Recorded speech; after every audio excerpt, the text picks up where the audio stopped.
स्वागत है GKB subscribers यानी ज्ञान के भंडार में bye Nandini Garg.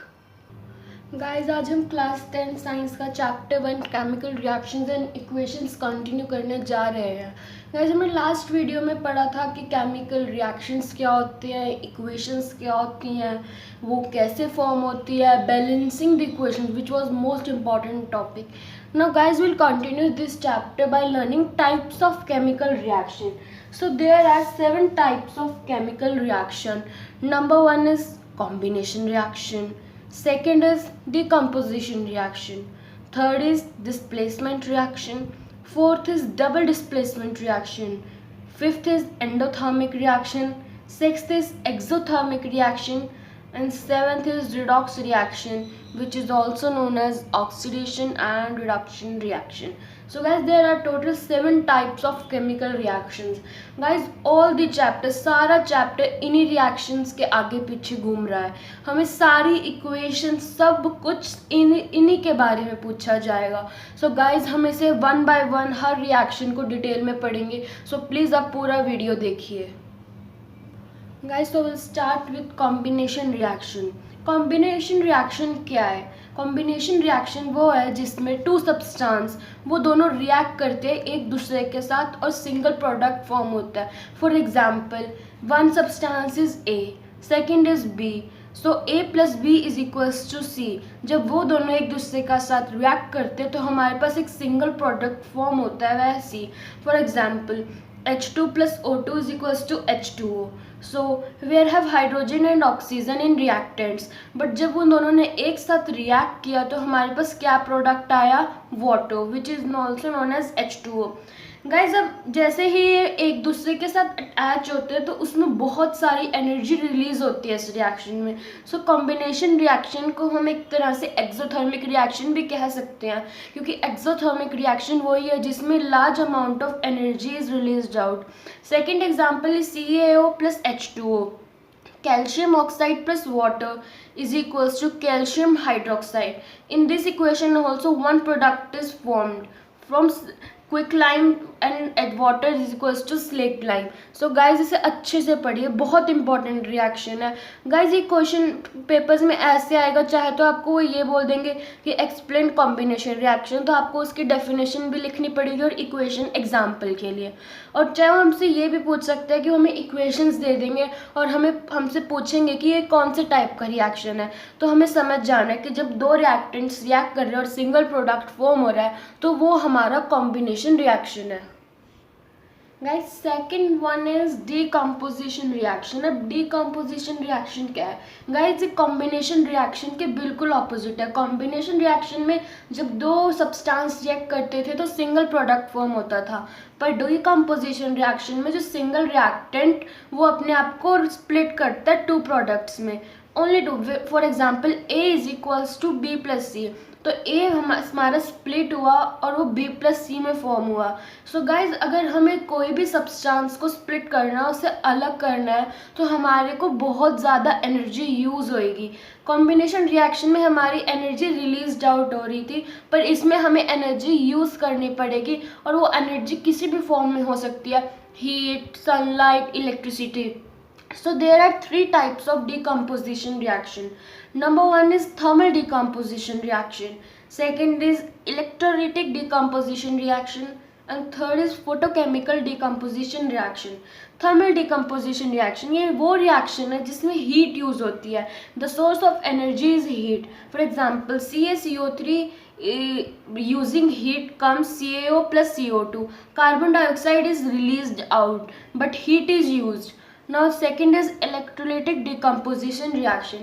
In this reaction source of energy is electricity. For example, अगर हमें वाटर को स्प्लिट करना है तो हम उसे इलेक्ट्रोलिसिस से करते हैं, जिस प्रोसेस को इलेक्ट्रोलिसिस ऑफ वाटर भी कहा जाता है। सो H2O is equals to H2 plus O2. Now third is photochemical decomposition reaction.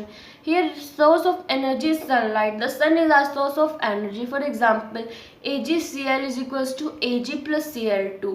So here AgCl was split by sunlight in Ag plus Cl2. Okay guys. Guys now third reaction is displacement reaction. अब आप पूछेंगे displacement reaction क्या है। जो हमने दो reactions करे हैं, कॉम्बिनेशन एंड डीकम्पोजिशन, वो इनसे बिल्कुल अलग रिएक्शन है which is known as displacement reaction. अब गाइज डिस्प्लेसमेंट रिएक्शन में हमारे पास रिएक्टेंट्स में एक मेटल होता है, एक कंपाउंड होता है। तो जो भी मेटल मोर रिएक्टिव होता है, जो मेटल मोर रिएक्टिव होता है, कंपाउंड के साथ भी एक मेटल होता है और जो उसे हम कैटायनिक कहते हैं, जो कि usually a metal, cationic part of compound which is usually a metal. For example हमारे पास ए मेटल है और प्लस बी सी में हमारे पास कंपाउंड में एक सी में हमारे पास है cationic which is always a metal. So हमारे पास अगर ए हमारा मोर रिएक्टिव है, मैंने आपको बोला था कि रिएक्टिविटी सीरीज आर मस्ट। अब आपको ये रिएक्शन तभी समझ आएगा अगर आपको रिएक्टिविटी सीरीज लर्न होगी। So please guys I am again saying learn the reactivity series properly, this was very very very important. So A plus B C is equals to A C plus B, where bases are compound, A is metal and C is anionic part of compound. So here A is more reactive than C, so we get AC is equals to B. So displacement reaction is also known as A, the more reactive metal, the less reactive metal was replaced by the more reactive metal. The definition of displacement reaction is reaction in which a more reactive element displaces a less reactive element। मैंने आपको बताया कि जो more reactive metal है वो displace करता है less reactive को, जिसे हम डिस्प्लेसमेंट रिएक्शन कहते हैं।